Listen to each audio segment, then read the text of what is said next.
بسم الله الرحمن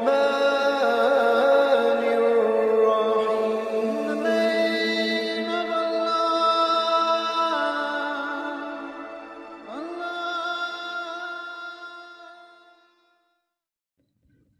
Assalamualaikum warahmatullahi wabarakatuh. Salatu wa salamu ala toha Rasulillah. Salatu wa salamu ala Yasin Habibillah. Alhamdulillahi rabbil alamin wal aqibatu lil muttaqin fala udwana illa lil zalimin. Wassalatu wassalamu ala asrafil anbiya'i wal mursalin nabiyina wa habibina Muhammadin arsalahu wa rahmatan lil alamin. Yang saya muliakan para kiai, para alim, para ulama, para sesepuh dan bini sepuh, dan tak lupa para pendengar kultum saya di mana saja berada yang dirahmati Allah. Kaum muslimin dan para pendengar di mana saja berada, disebutkan dalam kitab As-Suluk karya Muqatil bin Sulaiman bahwa malaikat maut memiliki sebuah singgasana yang terletak di langit ketujuh. Ada yang menyebutkan di langit keempat. Allah SWT menciptakan singgasana itu dari cahaya. Ia memiliki 70.000 kaki, 4.000 sayap, dan sekujur tubuhnya dipenuhi dengan jutaan mata dan lidah. Tidak ada satupun makhluk baik manusia, burung maupun segala sesuatu yang bernyawa, melainkan wajah, mata, tangan, dan kuping mereka menempel pada tubuh malaikat maut. Artinya semua penjelmaan wajah, mata, tangan, dan telinga setiap manusia ada pada tubuh malaikat maut. Malaikat maut mencabut nyawa setiap makhluk dengan menggunakan perwujudan tangan dan wajah mereka masing-masing. Seperti itulah malaikat maut mencabut nyawa semua makhluk dimanapun makhluk itu berada. Jika nyawa makhluk tersebut telah dicabut, maka perwujudan wajah yang sebelumnya menempel pada tubuh malaikat maut itu pun akan sirna. Menurut sebuah riwayat, malaikat maut memiliki 4 wajah, yaitu wajah yang tampak di bagian atas kepalanya. Ketika mencabut nyawa para nabi dan malaikat, ia menjumpai mereka dengan wajah yang tampak di bagian atas kepala ini. Wajah yang tampak di bagian mukanya ketika mencabut nyawa orang-orang mukmin, ia menghampiri mereka dengan wajah yang tampak di bagian muka ini. Wajah yang tampak di bagian punggungnya ketika mencabut nyawa orang-orang kafir, ia datang dengan wajah yang tampak di bagian punggung ini. Wajah yang tampak di kedua telapak kakinya ketika mencabut nyawa para jin, ia datang dengan wajah yang tampak di kedua telapak kaki ini. Konon salah satu kaki malaikat maut berada di atas titian neraka, dan satunya lagi berada di atas sebuah ranjang di surga. Ada yang mengatakan bahwa saking besarnya tubuh malaikat maut itu, kalau saja seluruh air laut dan sungai yang ada di muka bumi ini disiramkan di atas kepalanya, maka tidak ada setetes pun yang terjatuh ke bumi. Allah menjadikan dunia dan isinya ini bagi malaikat maut seperti sebuah meja hidangan kecil yang penuh dengan aneka makanan yang terhampar di depan seorang manusia. Dengan begitu ia bisa memakan hidangan itu dengan sesuka hatinya. Demikian halnya dengan malaikat maut. Ia bisa mencabut nyawa para makhluk yang ada di alam semesta ini kapan dan di mana saja dengan mudah, sesuai perintah Allah, sebagaimana mudahnya seorang manusia membolak-balikkan sekeping uang dirham di telapak tangannya. Ada sumber yang menyebutkan bahwa malaikat maut tidak turun tangan sendiri untuk mencabut nyawa para makhluk, kecuali ketika mencabut nyawa para nabi dan rasul. Sedangkan untuk mencabut nyawa manusia pada umumnya, binatang buas dan binatang-binatang yang lain, ia menugaskan sejumlah wakil untuk membantunya. Sebagaimana disebutkan dalam pembahasan sebelumnya, ketika Allah mencabut nyawa manusia dan makhluk-makhluk lainnya, maka penjelmaan mata dan wujud mereka yang menempel di jasad malaikat maut pun akan dihilangkan. Namun ada 8 pasang mata yang tidak dihilangkan, yaitu mata Israfil, Mikail, Jibril, Israel, dan 4 malaikat pembawa aras. Setiap kali malaikat maut menerima catatan tentang kematian dan jatuh sakitnya orang hamba, dan jatuh sakitnya seorang hamba, ia pun bertanya kepada Allah, "Ya Tuhanku, kapan aku harus mencabut nyawa hamba itu? Dalam keadaan seperti apa hamba itu harus aku cabut nyawanya? Bagaimana pula aku harus mencabut ruhnya?" Allah berfirman, "Wahai malaikat maut, semua itu adalah rahasiaku. Tidak ada yang tahu kecuali aku. Namun aku akan memberitahumu tentang kapan ajal seseorang itu tiba. Aku akan memberimu beberapa pertanda yang menunjukkan saatnya kamu mencabut nyawa seorang hamba.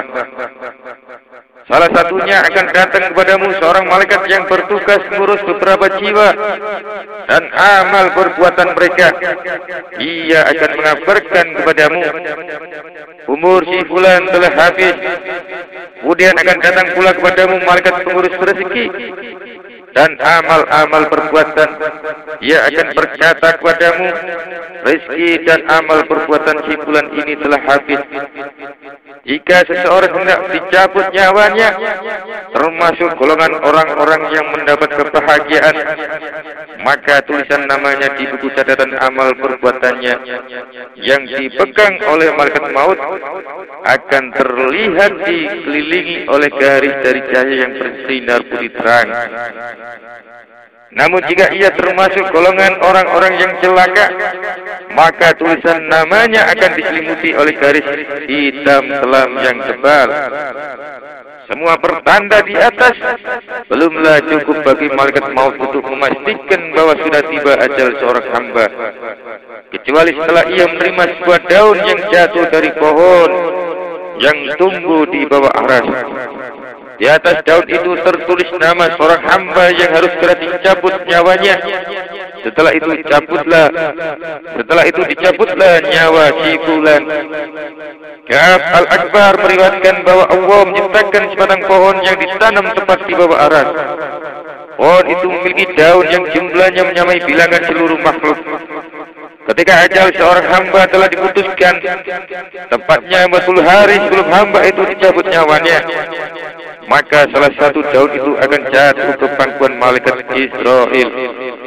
Inilah pertanda atau isyarat bagi malaikat Israel bahwa ia diperintahkan untuk mencabut nyawa seseorang yang namanya tercantum di atas daun tersebut.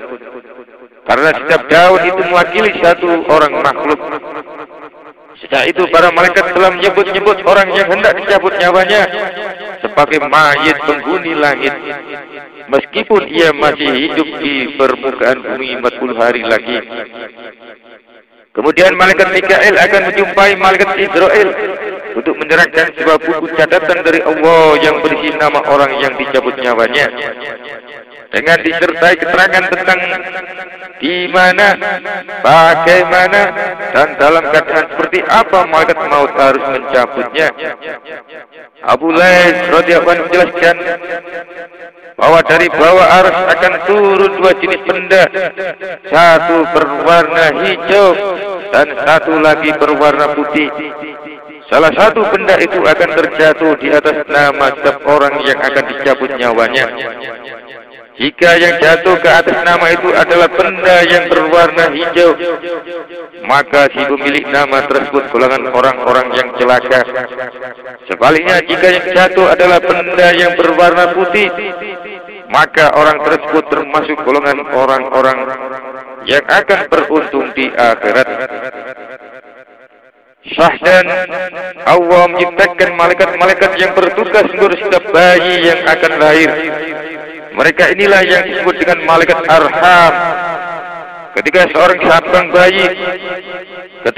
cabang bayi dalam proses penciptaan, malaikat arham diperintahkan untuk masukkan secuil tanah yang diambil dari salah satu bagian bumi yang akan menjadi tempat kematiannya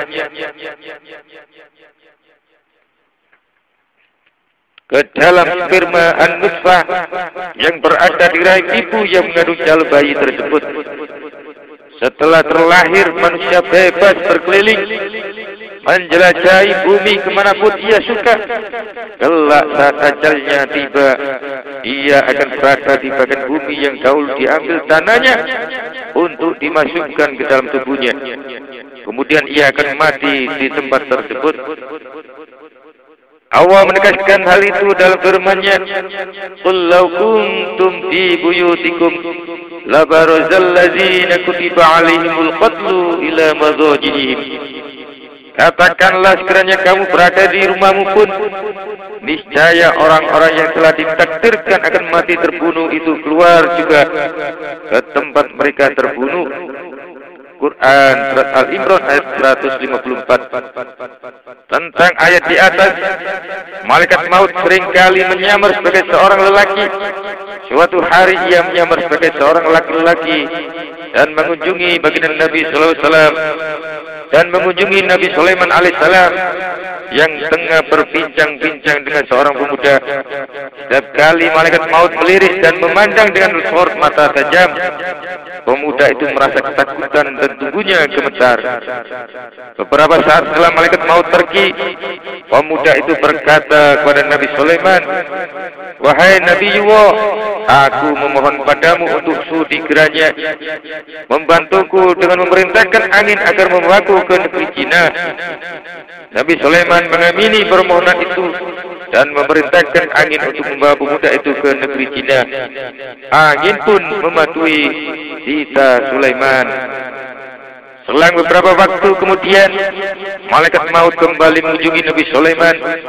Ia pun bertanya kepada malaikat maut tentang alasannya memandangi si pemuda tadi dengan tajam. Malaikat maut menjawab, "Sesungguhnya pada hari itu aku diperintah untuk mencabut nyawa pemuda itu di negeri Cina. Namun aku heran saat lihatnya berada di sampingmu. Karena itu aku menatapnya dengan tajam." Lalu Nabi Sulaiman menceritakan kepada malaikat maut perihal permintaan si pemuda kepada dirinya agar memerintahkan angin untuk membawanya ke negeri Cina.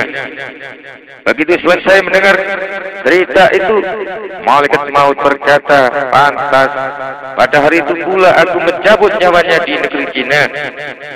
Dalam riwayat lain dituturkan, malaikat maut mempunyai beberapa pembantu yang selalu siap-siaga membantunya mencabut nyawa para makhluk. Pernah Anda mendengar kisah berikut ini? Syahdan, ada seseorang yang dari mulutnya senantiasa berdoa seperti ini, "Ya Allah, sudilah kiranya Engkau mengampuni diriku dan malaikat penjaga matahari."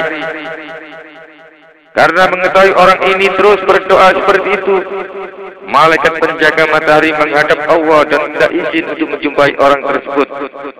Ketika berjumpa dengannya, malaikat penjaga matahari berkata, "Wahai fulan, engkau selalu mendoakan aku. Karenanya adakah sesuatu yang bisa aku perbuat untukmu?" Ia pun menjawab, "Wahai malaikat, sudilah engkau membawaku ke tempatmu. Setelah itu aku mohon padamu untuk sudi kiranya menanyakan kepada malaikat maut perihal kapan nyawaku akan ia cabut." Malaikat penjaga matahari pun membawa orang itu ke tempatnya di dekat matahari.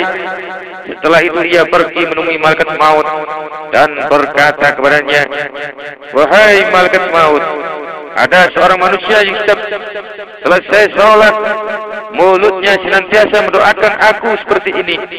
Ya Allah, sudilah kiranya Engkau mengampun diriku dan malaikat penjaga matahari.